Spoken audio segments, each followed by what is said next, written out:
Welcome to Cascade Church. We exist to love God, love people, and live generously. We are a church committed to being followers of Jesus and being disciples who make more disciples. We have services in person here in Monroe at 8, 9:30, and 11:15 a.m. every Sunday. Come join us. Please open your Bible as we dive into God's Word today.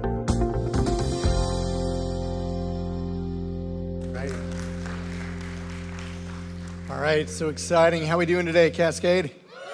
Awesome. Good morning. It's always a joy to be here with you guys, opening up the Word of God. I just want to echo that. I'm excited for the river baptisms. For me, that's one of my favorite moments because that's the chance we get to come together. We get to eat together. Food, always good, right? But the fellowship, getting to be with each other outside of the church context, having conversations, building relationships, that's incredible. And then we get to see a number of people. I think so far right now, I think we have about 25 people that are getting baptized to stand before this family and say, Jesus has wrecked my life and I've given my life to him and I don't want anything to be the same.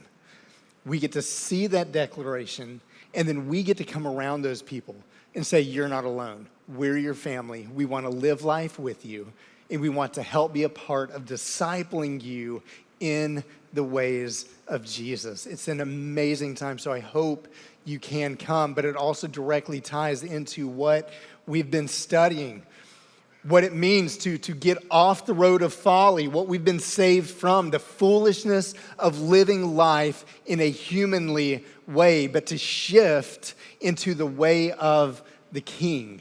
Proverbs means to be like, specifically here in this context, to be like the wise King Solomon. But King Solomon, he got his wisdom, he prayed for it, but he got it from the school of hard knocks, from a little bit of misappropriation, and from squandering some things. Read Ecclesiastes. It's incredibly not encouraging, but you learn a lot, okay? But he got his wisdom through trial and error in a lot of ways. But what he showed us is there is a way that the world calls us to live, and it's a way of foolishness that leads to death. But there's another way. Wisdom calls out. Wisdom leads us in the King's way, and ultimately Solomon gives us advice, but ultimately we understand that it is King Jesus that ultimately perfected and authored the way of wisdom. So we want to be like Jesus. And we've been looking at these different areas that Solomon leans into, these different areas of power, money, acceptance, and intimacy, these four things that can be used to completely destroy and lay waste to the world, or they can be used to spread life, give life, and build life in the world based on our ability to follow in foolishness or follow in wisdom, which comes to this illustration of what would you do if you just learned that there was a substance that had been discovered, and this powerful substance has the ability to power hospitals, but actually power hospitals and lead to making hospitals to be spread into many different places of need. And not only does this substance have the ability to power hospitals, it can also power and resource schools so that education can get to every place of need. This substance has the power to bring life to cities. But this substance is a little volatile. Okay, it kind of reminds me of like those Mission Impossible movies where they got this little container and there's a substance in it that if you just tilt it the wrong way, the whole city is going to blow up and go up in smoke. What if this substance that can do so much good, if it's mishandled, if it's mistreated, if you tilt it just to one side, that substance can also lay waste to civilizations, communities, cities, hospitals, educational centers, and families abroad? How many of you would volunteer to handle that volatile substance? I know some of you are like, I'm on a power trip. Give it to me. I'll do it all day long, right? Others, you think about it and you're just like, nope, I'm not ready to be Spider-Man. That's too much power. I don't want the responsibility. Like, not for me, right? But what if I told you you don't get a choice? That substance does exist. And that substance is in your life And you will be held accountable to the way you handle and navigate that substance, because that substance is money. Money and what we do with money has the power to bring life and wellness and vitality to communities, but money also has the ability to lay waste to the world. So what do you do with what you have? That's the question.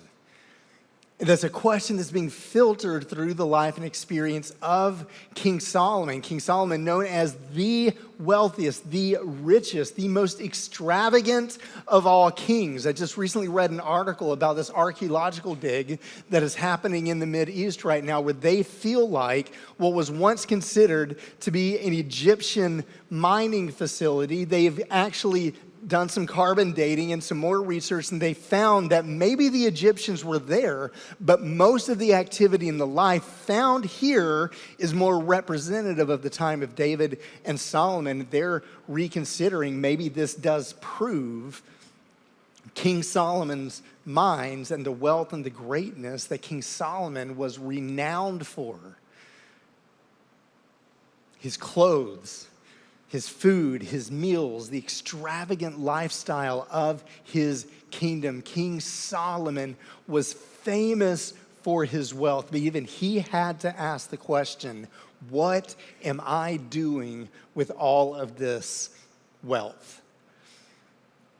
So turn with me over to Ecclesiastes, and we'll kind of read his synopsis on this. And I've kind of titled this Mo Money, Mo Problems, because as I was reading it, the first thing that came to mind was this prophet that lived among us in the late 90s named the Notorious B.I.G., who wrote this song, Mo Money, Mo Problems. Do I have any 90s rap fans out here?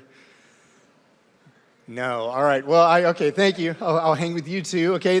I knew that was going to be a bomb. Not many of us are listening to that, but it was written by Notorious B.I.G. and P. Diddy, and they were singing in this song about how they're consumed, how they want the fame, they want the money, they want their names up on the blimp, they want the rocks, they want the jewelries, they want more money, more money, more money.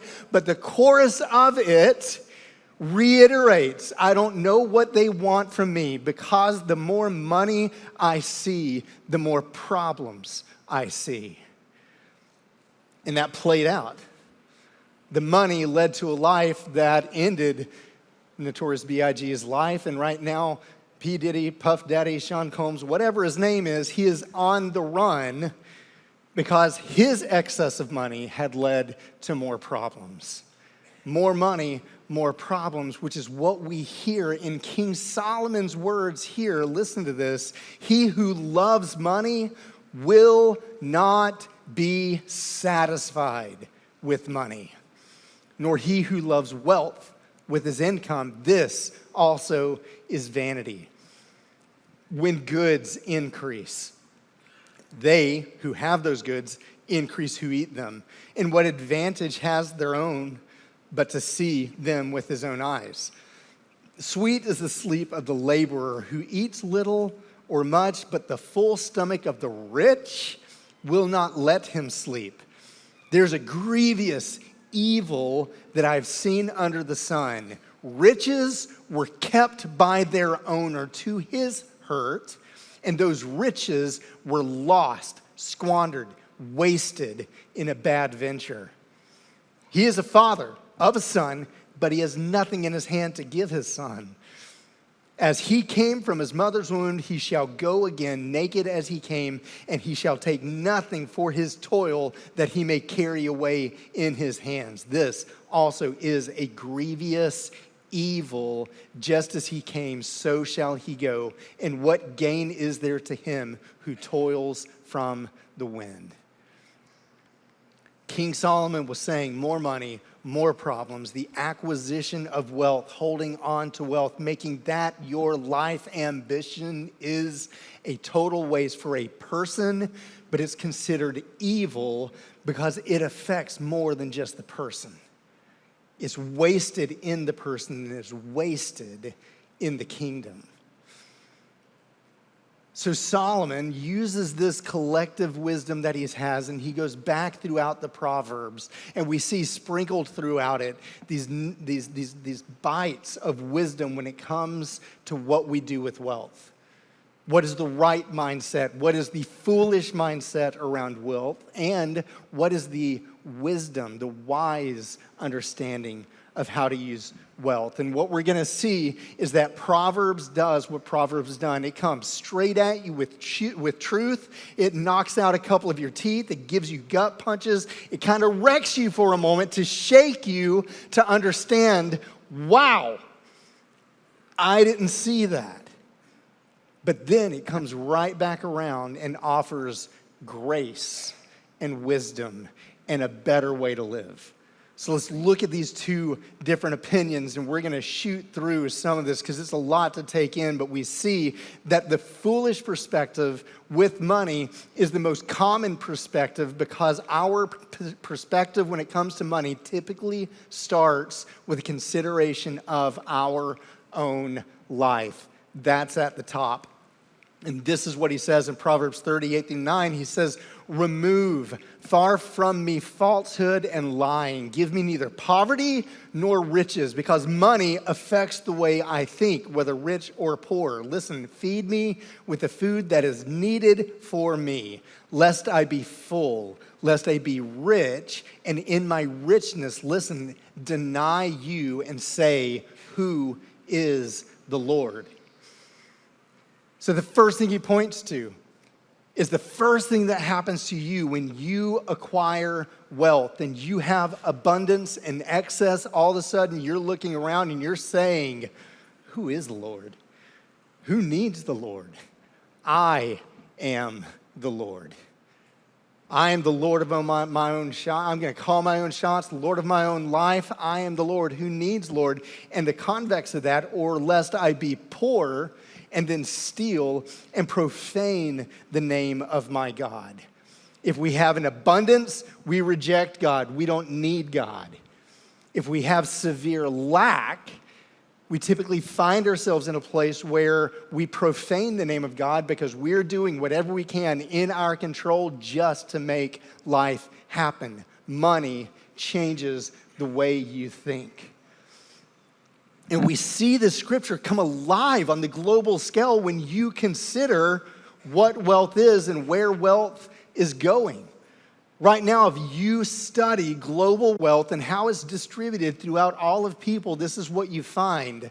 12% of the world, 12% of the population. So that's like just a little bit. If we're just to think of our room, where we're at, is just a little bit of the people who are sitting over here. You are the 12%. And guess what? The minority of people in this world control 85% of the world's wealth. 12% controlling 85% of the wealth, which means the remaining 16%, or the remaining 86% that are out here, the majority of you are trying to make it work with 15% of the wealth. How do you think that's going to work out for you?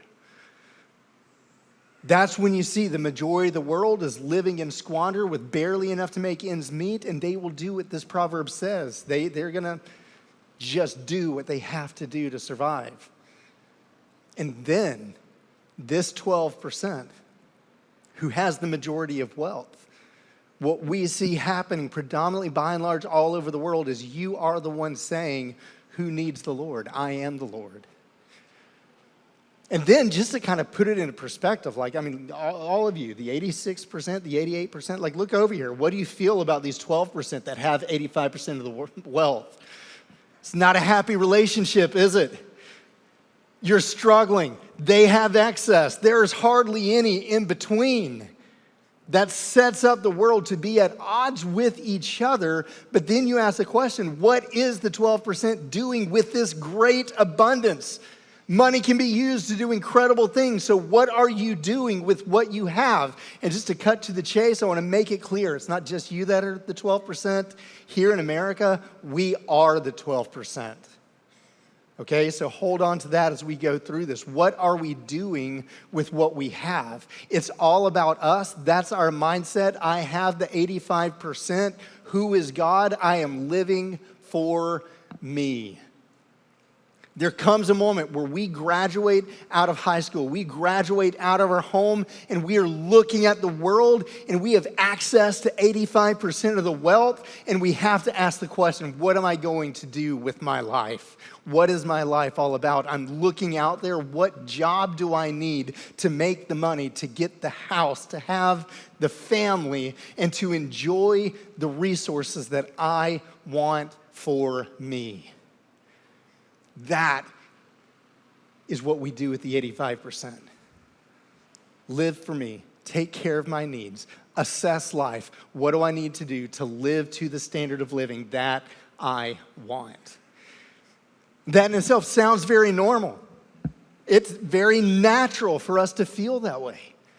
It doesn't sound ultimately evil until you realize that that perspective, that understanding, that self-centeredness lays a foundation for great evil and squandering to take place. Because what are you doing with what you have? When you're living for yourself, you look for whatever idols you can get your hands on to give you the satisfaction and fulfillment that you think you need in life.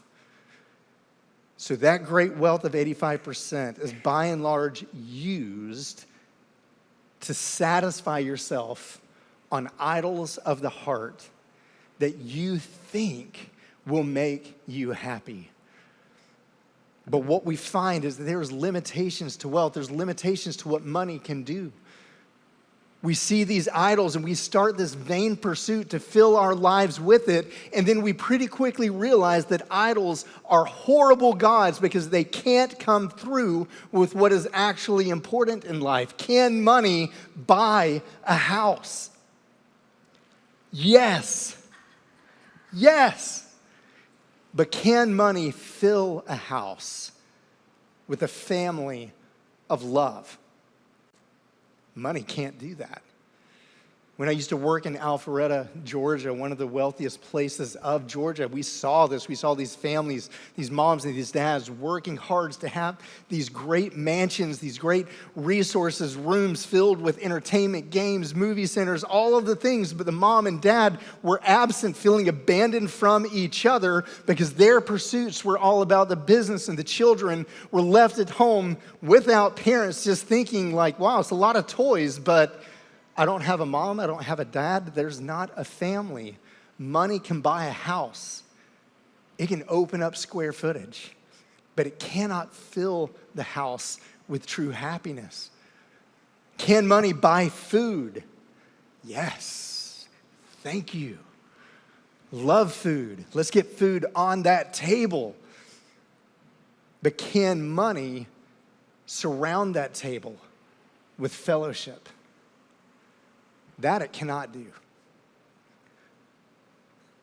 Money can give you great health care. It can get you into the doctor. It can help take care of heart disease. It can take care of things in the mind, strokes, like just different things. Like money can help you with your health, but money cannot give you a healthy heart, a healthy mindset. There are limitations to money, and what we find is we are squandering 85% of the world's wealth on a vain pursuit of idols that will never come through. And we are so committed to that pursuit that we're not just paying in vain for these empty idols, we are willing to risk it all and to go into debt chasing these idols. We've broken some incredible records. We got the Olympics going on right now, and we're in competition to see who's going to get more gold. So I know we're competitive. So I've got some good news. Get ready to pat yourself on the back. 2024, we broke a record.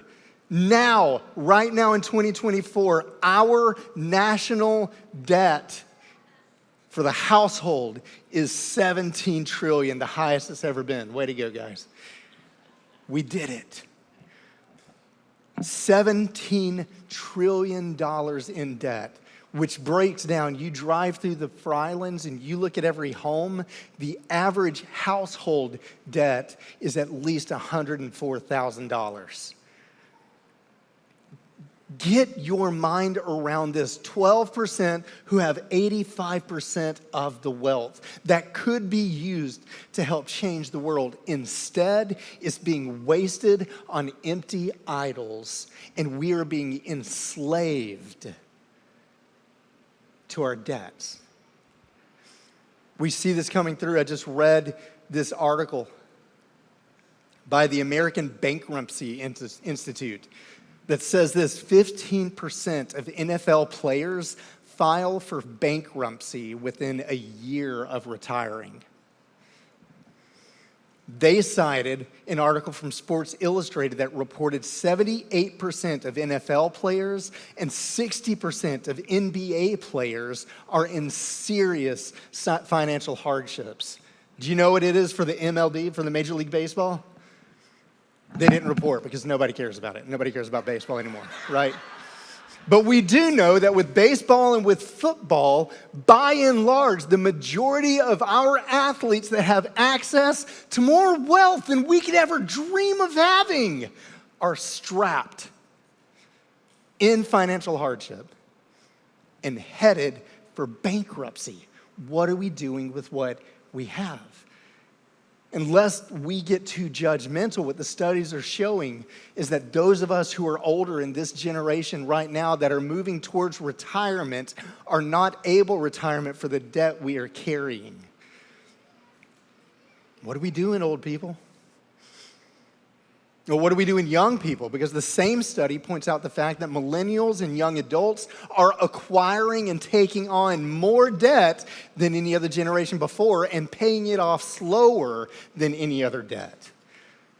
So we can't be too judgmental of these millionaires when even we, the common person, we don't know what to do with the wealth we have because we are squandering it with self-centered eyes that are buying empty idols, and we are indebted through the roof so that we can do nothing with what we have. So then how do we move on to save? It's like after living for ourselves and chasing our idols and getting into debt, then with what little we have left, we want to try to save something for the future. But why are we saving? You look at this, and the wisdom of Proverbs again calls us, and it says, do not toil to acquire wealth. Be discerning enough to desist. It's okay to save and to work and to accumulate wealth if you know when to desist. Because when your eyes light on it, it is gone. For suddenly, what you have put all your security in, suddenly it sprouts wings, flying like an eagle towards heaven.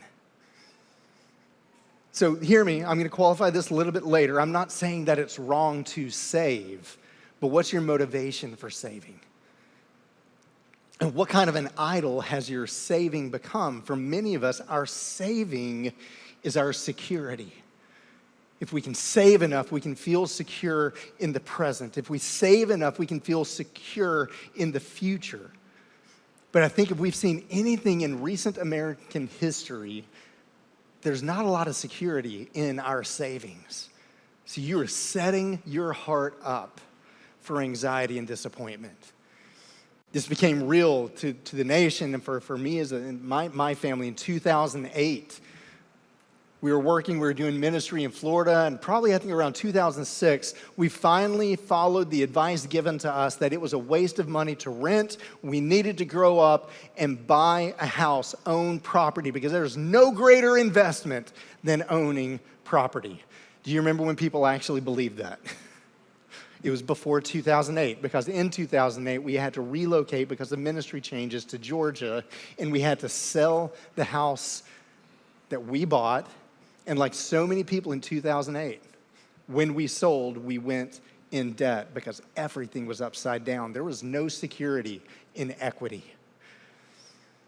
And we were able to make through it. Like, we didn't have a whole lot of high hopes in that. It was hard, it was difficult, it was a little stressful, but it didn't rock us. But it gave us a front seat to look at the rest of the world who was struggling along with us to figure out, what do we do when our equity, what do we do when our CDs, what do we do in the stock market, what do we do when the economy in America is upside down? What did most people do? Well, a lot of people that were high-end investors on Wall Street began jumping out of windows because their security was gone. And you felt that in 2008. You felt that in 2012. You felt that in 2020 when all of a sudden we realized, does saving give security? It doesn't. But we barely have enough to even try to come together and start saving in some sensible fashion. And then we get to this last point of like giving whatever we have that's left, if there's anything. And then listen to this. Do not toil to acquire. Go to the next one. When the righteous increase, the people rejoice. But when the wicked rule, the people groan. When it goes well with the righteous, when wise people are leading with their money, when they are leading, the city rejoices. And when the wicked perish, there are shouts of gladness. By the blessing of the upright, a city is exalted, but by the mouth of a wicked, it is overthrown. This is something that you see because what you realize when you listen to Proverbs, when you see what King Solomon is saying, when you live life this way, when it's all about you, when it's all about satisfying your idols, when it's about going debt to your idols and trying to have something left to save, when it gets to the end of the day and you're asked to give to help other people, you kind of scratch your head and you say, I really don't know if I have enough to give, to make a difference. What left is there? As I was studying through this, I think the algorithms were at play because like an article came up from The Atlantic, and I just want to read you what this article says. The well-off people who can't spend money. That was the name of the article. And this was the tagline: tightwads drape around a phantom limb of poverty no matter what their bank accounts say. What this article was pointing out is it doesn't matter you're rich, because if you're rich and you're living for yourself and you're chasing your idols and you're in debt and you barely have anything to save, when it comes to giving, you've got next to nothing to give. No matter where you are in your bank account, no matter how much money you make. And what studies have shown, charitable giving across different income brackets, the people that give the highest percentage to people in need are people that don't make a lot of money. By average, they're giving around 10%. You go up, the higher up you go in the income brackets, the lower the percentage is that those people give to charitable cases. So I ask this again, and just imagine, you are the 86% that is starving, barely able to make it meet, and 15%, and you look at the 12% and realize that they are squandering 85% of the world's wealth on themselves, on empty ambitions, in debt to their eyeballs, saving a little bit, and then they turn to you and say, I'd really love to help with world hunger, but I've got a couple of coins. Let's see how far that'll go.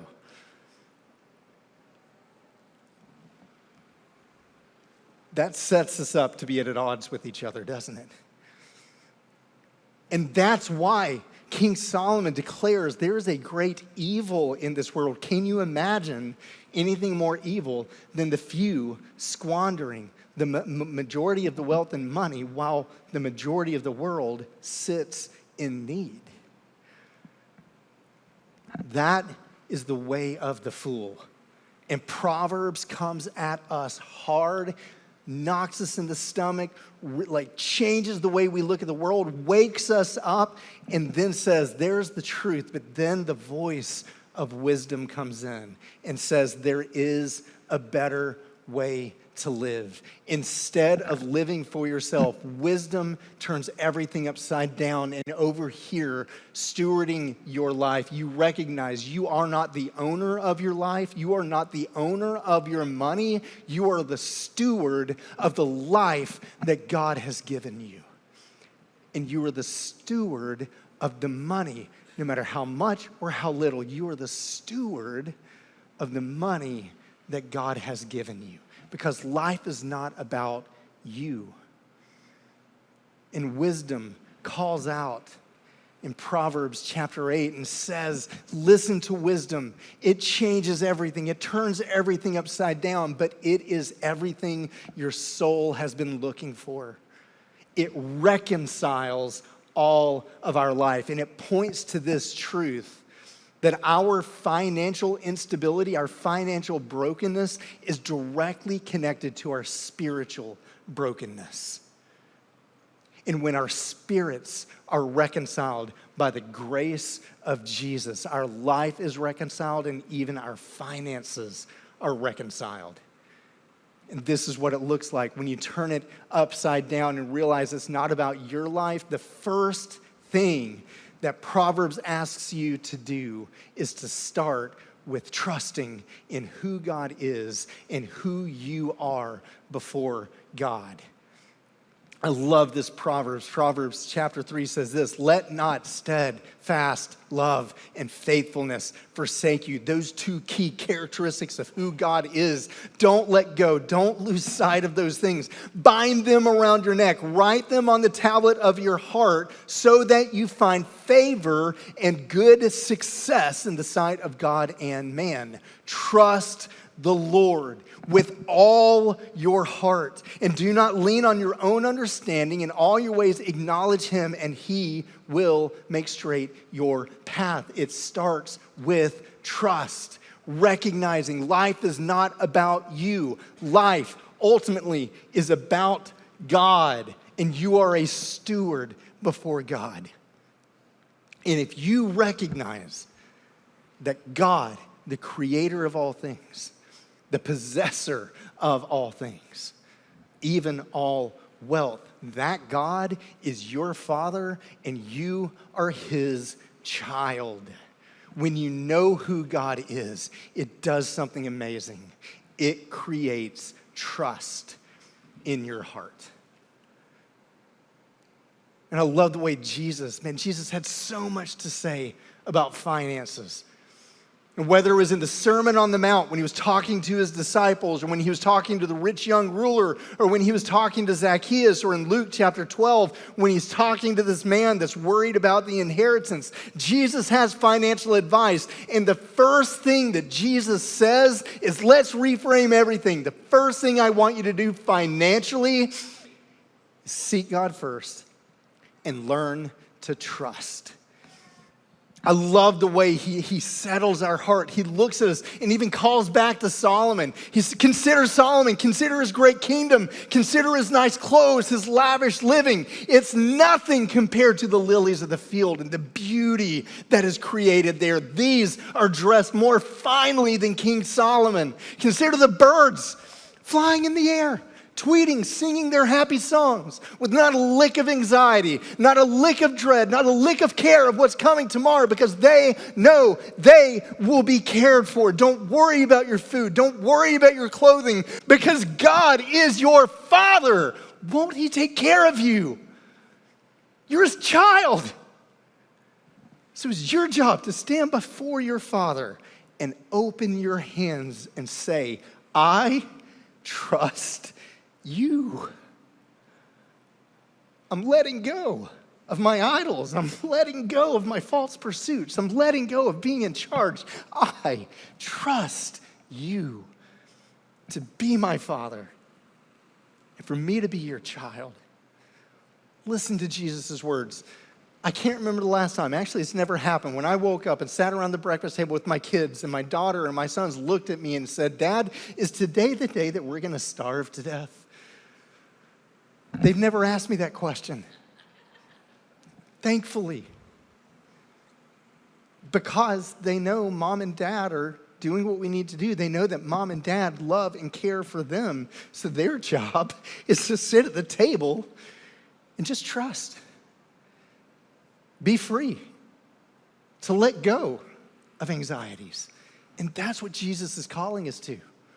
When you recognize this about him, when you recognize he is the good father and you are his child, just let go and trust. And the second thing is just as radical. The second thing that wisdom calls us to do that Jesus echoes as well, Proverbs chapter 3, just a couple verses later, it says this: honor the Lord with your wealth and with the first fruits of your produce. Then your barns will be filled with plenty and vats will be bursting with wine.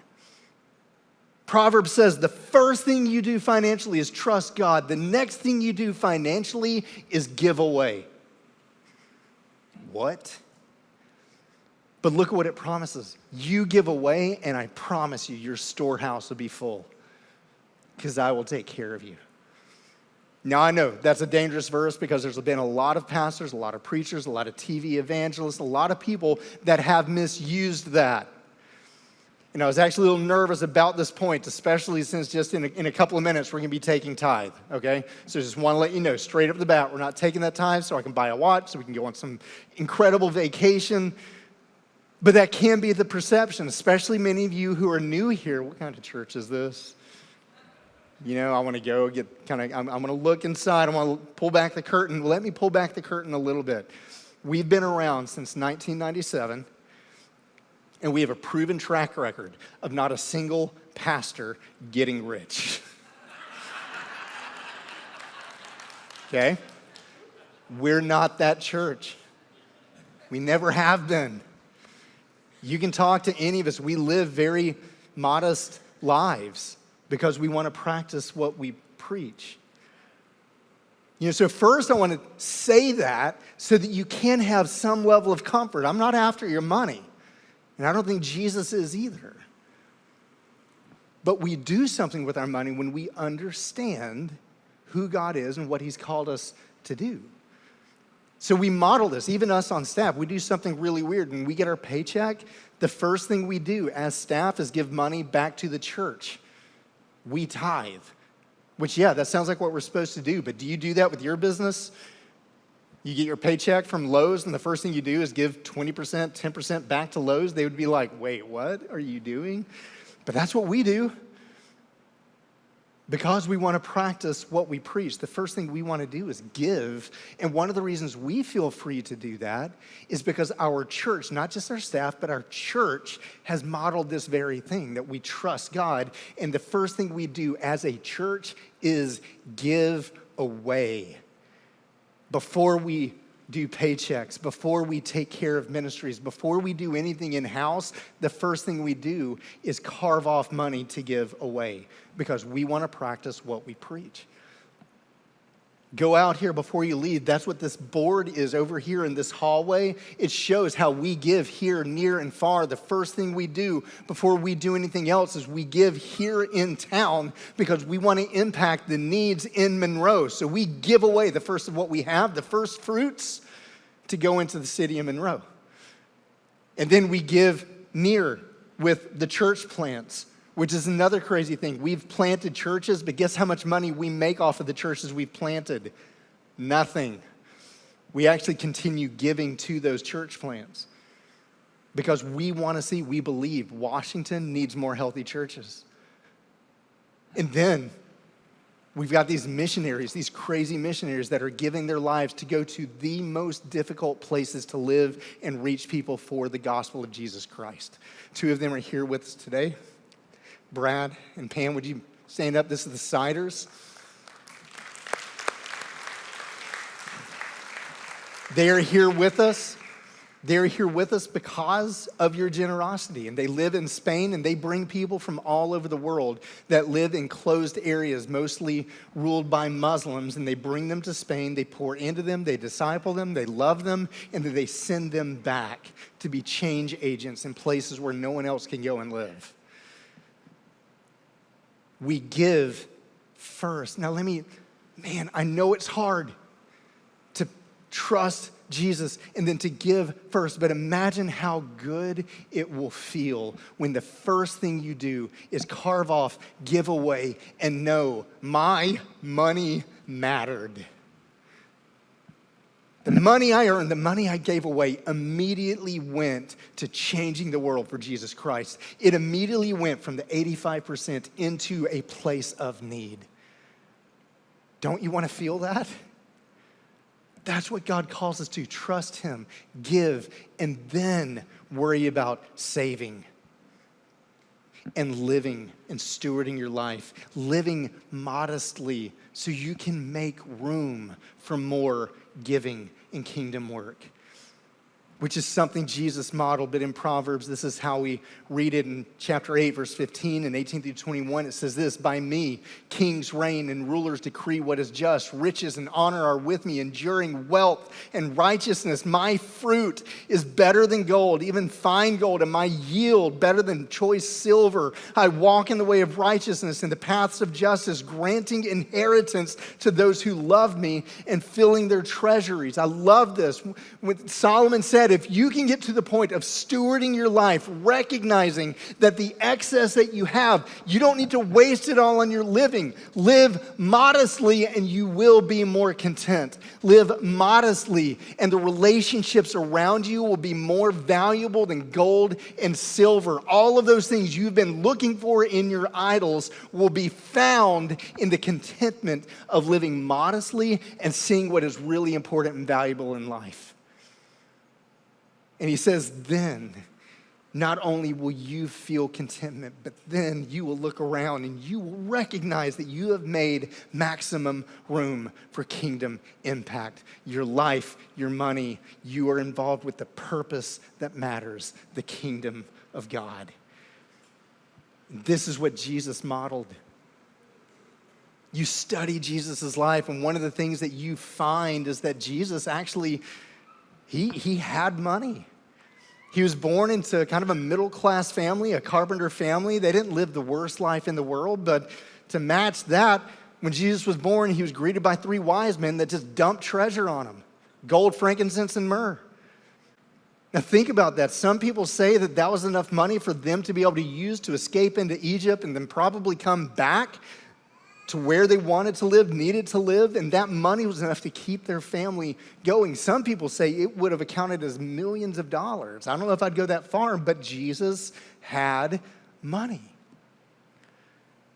And in his ministry, he was followed by women, and it says that the women were the primary ones that were resourcing the ministry, funding the ministry. They were giving what they had. You never read of them being in want of money. What Jesus showed is that he, yes, had money, but he stewarded it. He didn't waste it on a vacation home in Galilee, Nazareth, and Jerusalem when we need it. I'm going to live modestly. I don't need that. That'd be a waste of money when I could use that. I can be happy shacking up with Peter's family. That'd be great. The relationships would be awesome. When we go to Jerusalem, we'll find an upper room to hang out in. Jesus lived a modest life. He saved what he needed to so he could maximize the ministry output, which is why he was here, to trust God and to live for him. He modeled this. And he calls us into it. And you see this even with Zacchaeus. And I'll say this as I wrap things up. Like when Jesus met Zacchaeus, a rich young ruler, like he was doing the same thing with everyone, offering the same thing, inviting people into his way of wisdom. When he saw Zacchaeus in the tree, he called him out, he called him down, and met Zacchaeus in truth and grace. When he went inside the house, I am fully confident. We don't have the recorded information, but I am confident that Jesus said some hard things. He pointed to Zacchaeus' spiritual reality.